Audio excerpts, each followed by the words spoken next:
नमस्कार, जवाहर झारखंड देख रहे हैं आप। आपके साथ मैं हूं शिप्रा झा। बुलेटिन की शुरुआत करेंगे बड़ी खबर के साथ। बड़ी खबर सिमडेगा से है, जहां फिर एक बार महिला खाट पर झूलते स्वास्थ्य विभाग के सिस्टम की बलि चढ़ गई। घटना बानो प्रखंड के पांगुर पुरना पानी की है। यहां सड़क नहीं होने की वजह से गांव में समय पर एम्बुलेंस नहीं पहुंच सकी और इलाज में देरी से गर्भवती बसंती लुगून की मौत हो गई।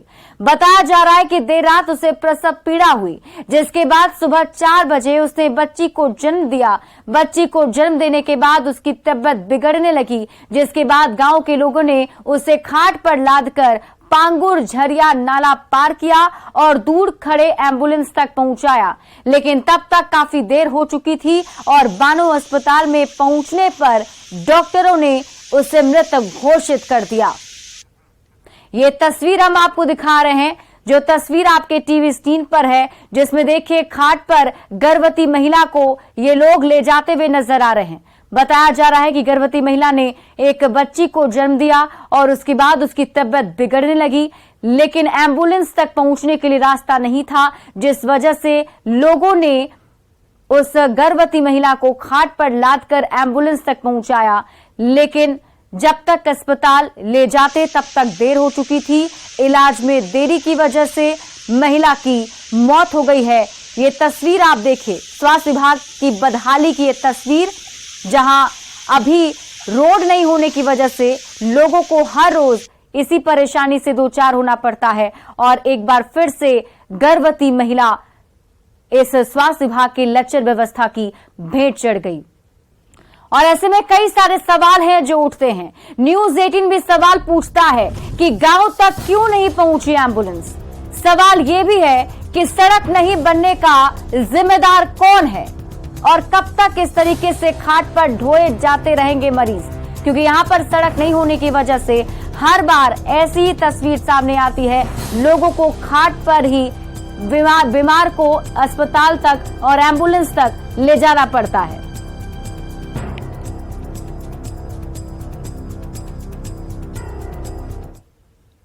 और रुक करते हैं अगली बड़ी खबर की। झारखंड के मुख्यमंत्री हेमंत सोरेन से जुड़ी इस वक्त की बड़ी खबर आपको बता दें। ईडी के समन के खिलाफ मुख्यमंत्री हेमंत सोरेन सुप्रीम कोर्ट पहुंचे हैं। सुप्रीम कोर्ट में हेमंत सोरेन ने ईडी के समन को चुनौती दी है। सीएम सोरेन अब तक ईडी के 2 समन पर नहीं पूछताछ के लिए हाजिर नहीं हुए हैं और ईडी मुख्यमंत्री हेमंत सोरेन से उनकी और उनके परिवार की संपत्ति के बारे में पूछताछ करेगी। अधिक जानकारी दे रहे हैं दिल्ली संवाददाता सुशील पांडे। झारखंड के मुख्यमंत्री हेमंत सोरेन ने सुप्रीम कोर्ट में अर्जी दाखिल की है। दरअसल हेमंत सोरेन ने ईडी के द्वारा जो समन जारी किया गया है पूछताछ के लिए, उसको चुनौती देते हुए सुप्रीम कोर्ट का दरवाजा खटखटाया है। हेमंत सोरेन की तरफ से ईडी के उस समन को चुनौती दी गई है जिसमें ईडी आय से अधिक संपत्ति के मामले में उनसे पूछताछ करना चाहती है। इससे पहले भी हेमंत सोरेन को जांच एजेंसी ईडी ने पूछताछ के लिए समन जारी किया था, लेकिन उन्होंने फिलहाल ईडी की इन्वेस्टिगेशन को ज्वाइन नहीं किया था, बल्कि ईडी के समन पर उन्होंने जवाब देते हुए कहा था कि वो फिलहाल अभी इन्वेस्टिगेशन ज्वाइन नहीं कर सकते हैं। और इसी के बाद 24 अगस्त को दोबारा उनको समन के लिए बुलाया गया था, लेकिन हेमंत सोरेन जांच एजेंसी में पूछताछ के लिए नहीं पहुंचे। लेकिन अब मामला देश की सबसे बड़ी अदालत पहुंच गया है, जिसमें हेमंत सोरेन ने कहा है कि राजनीतिक प्रतिद्वंद्वी के चलते फिलहाल उनको ईडी के द्वारा परेशान किया जा रहा है। बावजूद उसके उन्होंने ईडी को तमाम तथ्य और दस्तावेज और बैंक के डिटेल दे दिए हैं, फिर भी बार बार ईडी उन्हें परेशान कर रही है। और इसी आधार को कहीं ना कहीं हेमंत सोरेन के द्वारा सुप्रीम कोर्ट में चुनौती दी गई है। देखना बेहद अहम होगा कि हेमंत सोरेन की अर्जी पर जब सुप्रीम कोर्ट सुनवाई करेगा तो क्या कुछ अहम आदेश जारी करता है। सुशील पांडे, न्यूज 18, दिल्ली।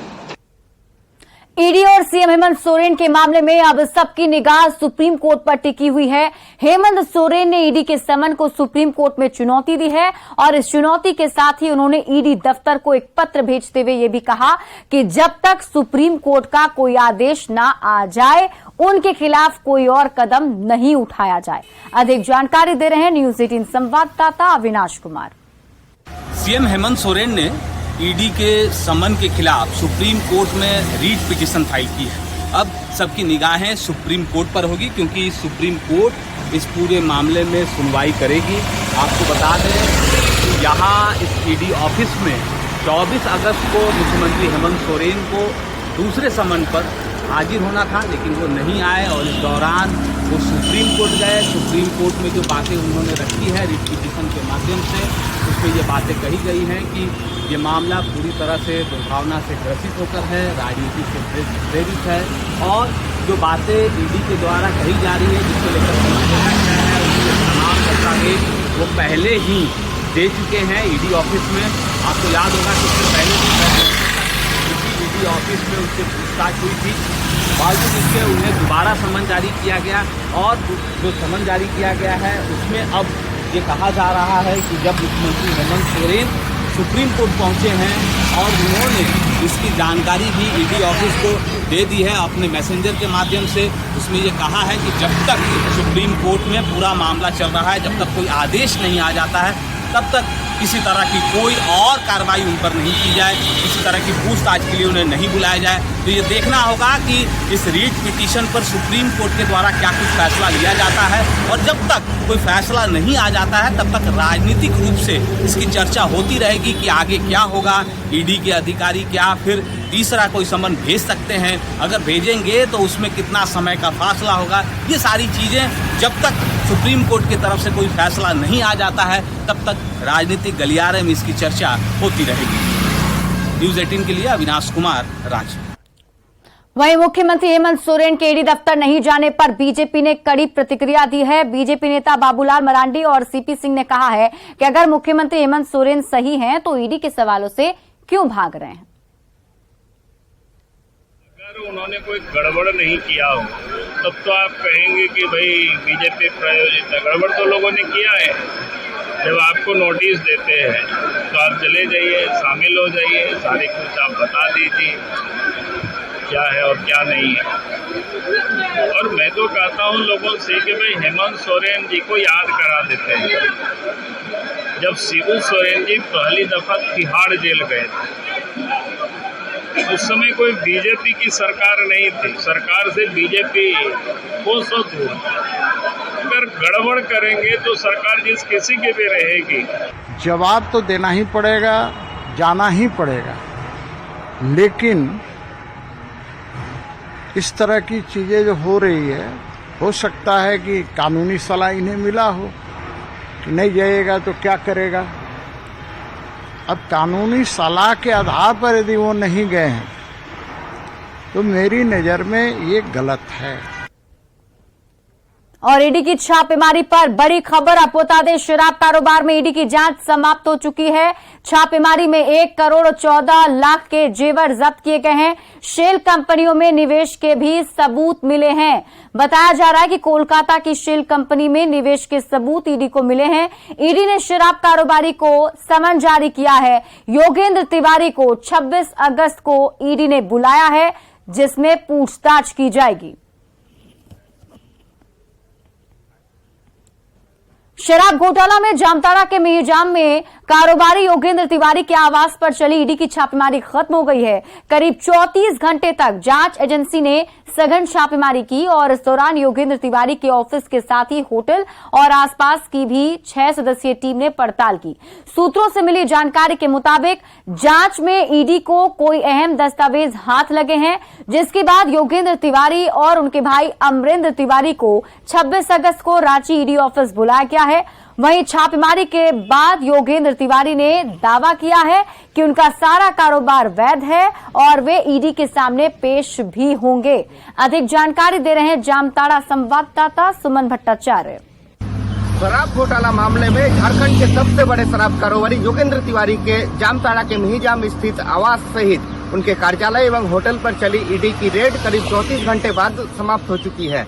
वहीं आपको बता दें कि ईडी की यह छापेमारी बुधवार की सुबह 7:15 से शुरू हुई, जो कि गुरुवार की शाम 5:15 तक चलती रही। इस दौरान योगेंद्र तिवारी के SBI बिल्डिंग स्थित व्यावसायिक कार्यालय एवं होटल आर्या इन में जो छापेमारी चल रही थी वो बुधवार की शाम को ही समाप्त हो चुकी थी। लेकिन योगेंद्र तिवारी आवास पर मौजूद रहने के कारण उनके आवास पर छापेमारी एवं योगेंद्र तिवारी से पूछताछ जो है वो गुरुवार की शाम तक चलती रही। वहीं आपको बता दें कि सूत्रों से के हवाले से मिली जानकारी के अनुसार इस दौरान योगेंद्र तिवारी के पैतृक घर से कई महत्वपूर्ण दस्तावेज यहाँ पर ईडी को मिले हैं, जिस कारण ईडी ने योगेंद्र तिवारी को 26 अगस्त को ईडी के रांची जोनल कार्यालय में प्रस्तुत होने के लिए, पूछताछ के लिए प्रस्तुत होने के लिए समन जारी किया है। वहीं ईडी के अफसर जब बाहर निकले तो उन्होंने मीडिया से किसी भी प्रकार की बातचीत नहीं की और वो सीधे गाड़ी से निकल पड़े। आपको बता दें कि कुल 6 सदस्यीय ईडी अफसरों की टीम कल तक योगेंद्र तिवारी के आवास पर मौजूद रही, जिनमें 2 महिला अफसर भी शामिल थे। इनमें कोलकाता और रांची ईडी कार्यालय के अफसर शामिल रहे। वहीं पूछताछ के बाद Yogendra Tiwari of camera media के सामने आए और उन्होंने इस दौरान उनके चेहरे पर काफी कॉन्फिडेंस देखी गई और किसी भी प्रकार की सिकन नहीं देखी गई। योगेंद्र तिवारी का साफ कहना है कि उन्होंने किसी भी प्रकार का गलत नहीं किया, उनका सारा व्यवसाय लीगल है, इसलिए वो ईडी के सारे सवालों का जवाब देने के लिए तैयार है। उन्होंने कहा है कि 26 अगस्त को मैं सशरीर ईडी के समक्ष उपस्थित होगा। अब देखना ये होगा कि ईडी की ये कार्रवाई किस और रुख करती है, ये 26 अगस्त के बाद ही पता चलेगा। सुमन भट्टाचार्य, न्यूज 18, जामताड़ा। जमशेदपुर में देश के पहले हाइड्रोजन ईंधन उद्योग की स्थापना के लिए आज झारखंड मंत्रालय में एमओयू होगा। झारखंड सरकार, उद्योग विभाग और टीसीपीएल ग्रीन एनर्जी सॉल्यूशन के बीच ये एमओयू होने जा रहा है। इस उद्योग की स्थापना में करीब 354 करोड़ 28 लाख की लागत आएगी। इसके एमओयू के लिए हो रहे समारोह में मुख्यमंत्री हेमंत सोरेन के साथ ही टाटा कंपनी से जुड़े अधिकारी मौजूद रहेंगे। झारखंड मंत्रालय में होने वाले इस एमओयू के बारे में और अधिक जानकारी दे रहे हैं रांची संवाददाता अविनाश कुमार। जमशेदपुर में देश का पहला हाइड्रोजन उद्योग की स्थापना होने जा रही है। इस हाइड्रोजन इंजन उद्योग की अगर हम बात कर लें तो आज इसी हॉल में इसका एमओयू होगा। इसकी तैयारी भी चल रही है, आपको दिखाएंगे कि किस तरह से। सुबह का वक्त है लेकिन इस हॉल में अभी से ही फूल पत्तियां लगनी शुरू हो गई है। जो स्थानीय जो कारीगर हैं उनको ये जिम्मेदारी दी गई है और आपको ये बताना ज़रूरी होगा कि आज दोपहर करीब 1 बजे मुख्यमंत्री हेमंत सोरेन इस हॉल में उपस्थित रहेंगे और उनकी उपस्थिति में एक एमओयू होना है। जो एमओयू जो होगा वो TCPL green energy solution private limited, Jharkhand सरकार और उद्योग विभाग के बीच होना है। करीबन 354 करोड़ रुपए इस उद्योग में खर्च किए जाएंगे इसकी स्थापना में। और इसका उद्देश्य भी साफ तौर पर है कि कैसे देश में प्रदूषण नियंत्रण के लिए ये सारी चीज़ें जो इस वक्त बहुत तेज़ी से देश बदल रहा है और इस बदलते हुए देश में हाइड्रोजन ईंधन युक्त अगर हम इंजन की बात कर लें तो इसकी आवश्यकता भी बढ़ रही है। पूरे देश भर में ही नहीं, पूरे विश्व स्तर पर भी झारखंड का नाम हाइड्रोजन ईंधन के लिए भी जाना जाएगा। न्यूज 18 के लिए अविनाश कुमार, रांची। रांची के कांके थाने में कांके निवासी सोनू तिर्की ने झारखंड प्रदेश बीजेपी अध्यक्ष बाबूलाल मरांडी के खिलाफ प्राथमिकी दर्ज कराई है, जिसमें बाबूलाल मरांडी पर जेएमएम अध्यक्ष शिबू सोरेन और मुख्यमंत्री हेमंत सोरेन के खिलाफ घृणित और अपमानजनक शब्दों का इस्तेमाल करने का आरोप लगाया गया है। इससे आदिवासी समाज आहत हैं। सोनू तिर्की के आवेदन पर कांके थाने में आईपीसी की धारा 500, 504 और 505 के तहत बाबूलाल मरांडी के खिलाफ एफआईआर दर्ज कर ली गई है। इससे पहले कोडरमा के तिलैया थाने में भी बुधवार को बाबूलाल मरांडी के खिलाफ आवेदन दिया गया था।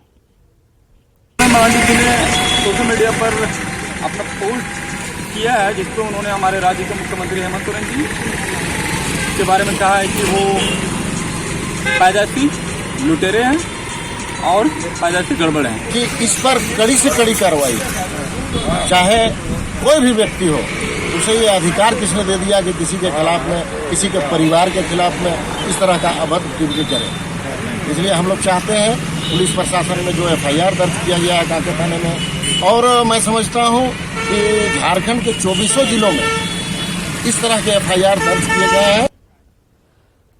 कोडरमा के बाद रांची के कांके थाने में एफआईआर दर्ज होने पर झारखंड प्रदेश बीजेपी अध्यक्ष बाबूलाल मरांडी ने कड़ी प्रतिक्रिया दी है। सोशल मीडिया प्लेटफॉर्म एक्स पर बाबूलाल मरांडी ने लिखा है कि संकल्प यात्रा की सफलता से हेमंत सरकार घबरा गई है, इसलिए उनके खिलाफ हर जगह फर्जी मुकदमे दर्ज कराए जा रहे हैं, पर वो इससे डरने वाले नहीं हैं। बाबूलाल मरांडी पर एफआईआर दर्ज कराने पर बीजेपी ने भी जोरदार पलटवार किया है। बीजेपी प्रवक्ता प्रतुल शाहदेव ने कहा कि इससे पार्टी डरती नहीं है। वहीं जेएमएम महासचिव सुप्रियो भट्टाचार्य ने कहा है कि बाबूलाल मरांडी की सोरेन परिवार के खिलाफ आपत्तिजनक टिप्पणी से झारखंड की जनता बेहद नाराज है। संकल्प यात्रा को जो शानदार सफलता मिल रही है और जो बाबूलाल मरांडी जी इस सरकार और इस सरकार के मुखिया के खिलाफ भ्रष्टाचार के आरोप लगा रहे हैं, वो लगता है तीर बिल्कुल निशाने में लगा है। तभी सरकार तिलमिलाकर फर्जी मुकदमे करा रही है और हमारी सूचना है कि ऐसे दर्जनों मुकदमे आने वाले दिन में कराए जाएंगे। लेकिन इन्हें लगता है कि ऐसे मुकदमों से बाबूलाल मरांडी जी भयभीत हो जाएंगे, तो ये कंफ्यूजन में है। हमारा संकल्प और मजबूत हो रहा है। तो आपने जिस भाषा को अपने प्रयोग में लाया था, अपने शब्दों को पिरोया था, उस वक्त क्या आप इस मर्यादा को भूल गए थे कि दिशम गुरु जी के प्रति जो भाषा निकली, जो आदरणीय मुख्यमंत्री के लिए जो भाषा निकली, जो आज के दिन में स्वर्गीय हैं दुर्गादास गुरु जी के बड़े बेटे, उनके लिए जो भाषा निकली, वसंत जी के लिए भाषा निकली, वो क्या मर्यादित था? लोगों को इससे बहुत दुख पहुंचा। उनके अंदर में एक रोष हुआ कि जिनको वो मानते हैं। खबर कोडरमा से है, जहां तिलैया बस्ती के प्रतीक स्टील आयरन फैक्ट्री के बाहर एक ट्रक लावारिस अवस्था में पाई गई। इस ट्रक में रेलवे की पटरी लोड है। जानकारी मिलने पर तिलैया पुलिस और आरपीएफ मौके पर पहुंचकर जांच में जुट गई है। ट्रक में रेलवे का पटरी लदा लोहा लगभग 12 से 14 टन आंका जा रहा है। वहीं ट्रक चालक मौके से फरार है, जिसकी तलाश पुलिस कर रही है। आशंका जताई जा रही है कि रेलवे के चोरी हुए पटरी को यहां गलाने की तैयारी थी। वहीं फैक्ट्री संचालक की भूमिका संदेह के घेरे में है। प्रबंधन की ओर से सीसीटीवी फुटेज देखने के लिए पासवर्ड साझा नहीं किया जा रहा है। पुलिस पूरे मामले की जांच में जुट गई है। लोहे का स्क्रैप है, जो रेल का जो पटरी जिससे बनती है वो स्क्रैप है। चालक कहाँ है सर? चालक तो अभी फिलहाल पता नहीं चल रहा है कि चालक फरार है, लेकिन उसकी खोजबीन की जा रही है। सीसीटीवी फुटेज देखने की बात कर रहा था। हाँ, इसको देखा जाएगा सीसीटीवी फुटेज में क्या है नहीं है, उसके बाद फिर अग्रिम कार्रवाई। सर क्या लगता है फैक्ट्री के लिए लाया गया था? अब इसकी सब जाँच चल रही है। किस फैक्ट्री के बाहर खड़ी है सर? ये पटरी की स्टील के बाहर। देश में कई राज्यों के साथ अब झारखंड में भी पशुओं में फैलने वाली लंपी वायरस का खतरा बढ़ता जा रहा है। वहीं लोहरदगा में भी लंपी वायरस के कई संदिग्ध पशुओं के सैंपल लेकर जांच के लिए भेजे गए हैं। भंडरा प्रखंड के कई पशुओं में वायरस के लक्षण मिले हैं। हालांकि अभी तक इसकी पुष्टि के लिए विभाग की जांच रिपोर्ट का इंतजार है। बीमारी की आशंका के बीच शहरी के साथ ही ग्रामीण इलाकों में भी पशुपालकों के बीच जागरूकता अभियान चलाया जा रहा है। अभी तक तो मुझे इसकी सूचना प्राप्त नहीं हुई है एक्टिव केस की, लेकिन हम लोग एहतियात बरत रहे हैं। चूँकि ये पूर्व में भी वैक्सीनेशन कराए हैं, तो अब हम लोग देख रहे हैं कि और भी जो बचे हुए जानवर हमारे थे उनको टीकाकरण करा दें, और आने वाले दिनों में फिर वैक्सीन उपलब्ध होगा तो हम लोग टीकाकरण कार्य इसका करेंगे। अभी हम लोग इसका ब्लड सैंपल लेके पुनः जांच के लिए भेज रहे हैं। सिमडेगा के जलडेगा में बानो की युवती से गैंगरेप की सनसनीखेज घटना सामने आई है। पीड़ित की शिकायत पर जलडेगा पुलिस ने 4 आरोपियों को गिरफ्तार कर लिया है। इनमें एक आरोपी जलडेगा का मेडिकल स्टाफ भी है। बानो की युवती अपने रिश्तेदार के यहां जलडेगा आई थी। वो बनजोगा में लगे साप्ताहिक बाजार से लौट रही थी। तभी आरोपी सूरज नायक ने उसे ऑटो में बिठा लिया और बहला फुसलाकर पति अंबा टोला ले गया। वहां खाली मकान में सूरज नायक और विक्की नायक ने उससे दुष्कर्म किया। अगले दिन दोनों आरोपी उस युवती को जलडेगा सीएचसी के ड्रेसर नीलकमल सिंह के सरकारी क्वार्टर में ले गए। वहां तीनों ने एक और साथी सुमित लुगुन को बुला लिया और चारों ने फिर युवती से दुष्कर्म किया। गुरुवार की सुबह चारों उस युवती को जलडेगा के विलियम चौक पर छोड़कर भाग गए। इसके बाद युवती ने चारों के खिलाफ एफआईआर दर्ज कराया।